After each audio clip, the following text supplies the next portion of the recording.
What's going on, guys? This is going to be another quick video of just my water to air setup and how I did it. Is it the correct way? Is it the proper way? Or is it the way you see it on most cars? I don't know. This is the way I did it and it seems to work.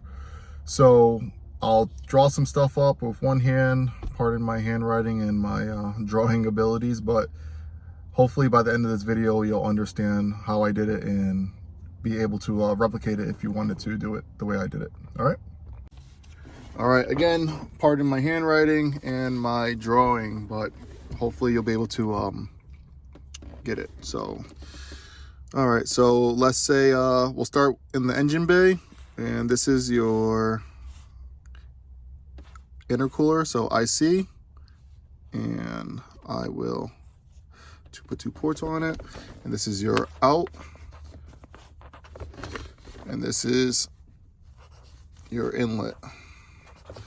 All right, and then in the back of the car we're going to have a water box. So a water box, and then we're going to have your heat exchanger. I put heat exchanger, okay, HE. And then we're gonna have a pump. So let's draw another little one right here. We'll just put P for pump. All right, so this is the way I have it. All right, so from my pump comes out the lowest port of my water box, right? And then from my water box, the lowest point is going into my pump, you know, so it helps the pump gravity feed. And then it's going to my heat exchanger. The air is going to go through it. The air, let's do some of this, some air. The air is going through the heat exchanger because it has like cores and ribs in it, just like a radiator pretty much. And it's coming out, and then it's going to go in to my inlet side of that, right? So from the water box to the pump to the heat exchanger, out of it and into my intercooler. So this is going to be the coldest air going in, and then when the boost goes through it, it's going to heat up, and then this is all going to come out and back into my water box. That's it, nothing crazy. Then I'll show you on my actual car how I have it.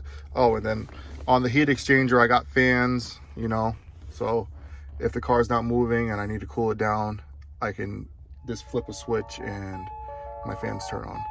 So I'll show you on the car right now how I have it set up, and it's really not rocket science, but all right, so we'll start in the back of the car. This is the water box. This is the lowest point on the water box. It goes through to the pump. The pump pushes the water out. It comes around through, I don't know if you can kind of see it in there. Here you go, see that little hose? It's coming through my bumper to my heat exchanger. All right, so water box, pump, and then to the heat exchanger. The heat exchanger has the fans on it. It blows the cool air through it. It cools down whatever fluids are in there, and then it pushes it back out. That fluid that's being pushed back out goes all the way to the front, to the inlet of your water to air intercooler, which is this right here. This is my hoses.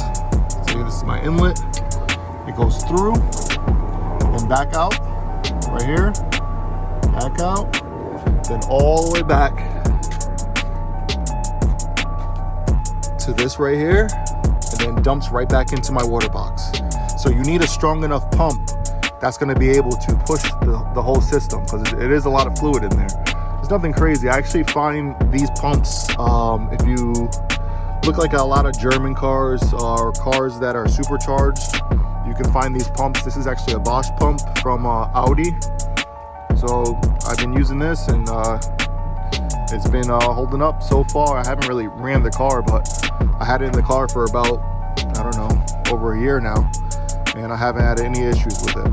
And normally the fluid that goes through that is hot coolant, so I'm not using anything that's even hot, so it should last a while. So again, that pump, I mean, the water comes through the box to the pump, through the heat exchanger to the front of the car, through the intercooler, out the intercooler, back into the box. Nothing crazy. All right, hope you guys learned something, or if you need more clarification or something in depth, feel free to let me know. Again, I didn't want to tap into any of my coolant lines in the motor, you know, because it's just another thing to go wrong, or God forbid anything went wrong, you know, I could hurt the motor. So that's my setup. Enjoy.